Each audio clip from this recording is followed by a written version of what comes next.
আমার দাদা, আমার বাবা, হ্যাঁ, তেমতা রাজা থাকতে তারা এই ঘাটটা বায়া আসে করে আসে। এখন আমি ১.৫ বছর এখানে আসছি। আর ১.৫ বছর আসার পরে সরকারের যে নিয়মের ভিতর দিয়ে ঘাটটা নিতে হয়, সেই প্রক্রিয়ার ভিতরে আমি ঘাটটা নিয়ে এখানে আমি এদের সাথে মিলেমিশে আছি। এই ৫ তারিখে হঠাৎ করে আমাকে এখান থেকে উচ্ছেদ করে দেওয়া হলো। বলা হলো যে, "আপনি ঘাটে আসবেন না, ঘাট এখন আমরা খাবো।" কারা? বিএনপি। এবং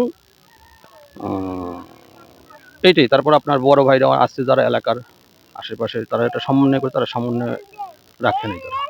সেটা ইজারাদার আর কি, সেটা ১ বছরের জন্য ইজারা নিয়েছে এবং এখনো সে ৭ মাস এটা ভোগ করতে পারবে। আর আর দুইটা অপরিচিত লোক যারা আছে, দুজনের নাম বলেছে আমাদের কাছে, তারা হচ্ছে এটা দখলের চেষ্টা করেছে। আমরা তাদেরকে ফোন দিয়েছি, এখানে আসতে বলেছি যে আপনাদের কাছে যদি লিগেল কোনো ডকুমেন্টস থেকে থাকে আমাদের সাথে যোগাযোগ করেন, আমরা সেটা বুঝাই দেওয়ার দায়িত্ব আমাদের। তো তারা ব্যর্থ হয়েছে। আর আমরা যখন এই শ্রী বিষ্ণু চৌধুরীর কাগজগুলো দেখেছি, এটা সত্যতা দেখেছি যে আসলে এটা ঠিক আছে, সে এটা ইজারা নিয়েছে এবং তার টাকা কত টাকা দিয়ে নিয়েছে সবগুলো এখানে উল্লেখ আছে। সে এটা আরো ৭ মাস ভোগ করতে পারবে। আগামী বাংলাদেশের প্রেসিডেন্ট জনাব তারেক রহমানের নির্দেশ, এই বাংলাদেশে যাতে কোনো প্রকার হিন্দু সম্প্রদায়ের লোক কোনো ক্ষতিগ্রস্ত কিংবা আঘাতপ্রাপ্ত না হয়, তাদের পাশে থাকার জন্য। তা এটাই আমাদের মূল বিষয়। সেজন্য আমরা ঘাটে আসছি, যাতে বিএনপি কেউ কোনো নাম না ভাঙায়া এ জায়গায় সন্ত্রাসী কার্যকলাপ না চালায়, এই কারণে আমরা এই জায়গায় উপস্থিত হয়েছি। ছেলেরই টাকা দিতাম, এই সরকার পরিবর্তন হওয়ার পরের দিনই নিয়ন হলে ফোন দিয়ে কইছে যে তোমরা ঘাটে এসো না, এরা আবার আসে নাই। এইভাবেই আমি ভগবান চৌধুরী ছাড়া অন্য কাউকে এজারা দেইনি।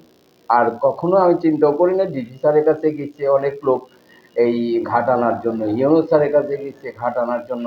ইউনুস স্যারও বলছে ওনাদের কাগজপত্র দেখে এটা বৈধ, এটা বৈধ করে দিছে ভগবান চৌধুরী। বর্তমানে যে নদীটা, এই নদীটা একসময় দেবগ্রামের মধ্যে ছিল, ভাঙতে ভাঙতে ছোট বাগলার মধ্যে চলে আসছে।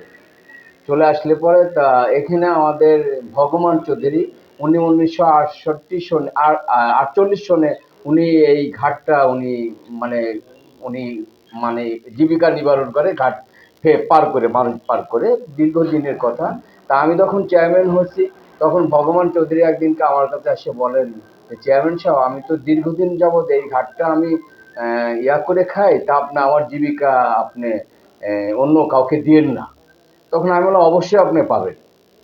তখন উনি আমার কাছে আসেন, আসার পর তখন আমি ওনাদেরকে এই ঘাটে যারা, আমরা ওনাকে লিখিতভাবে এবং আমাদের ইউনিয়ন পরিষদের মাধ্যমে প্রত্যেকটা বছর ওনাদেরকে যারা দিই।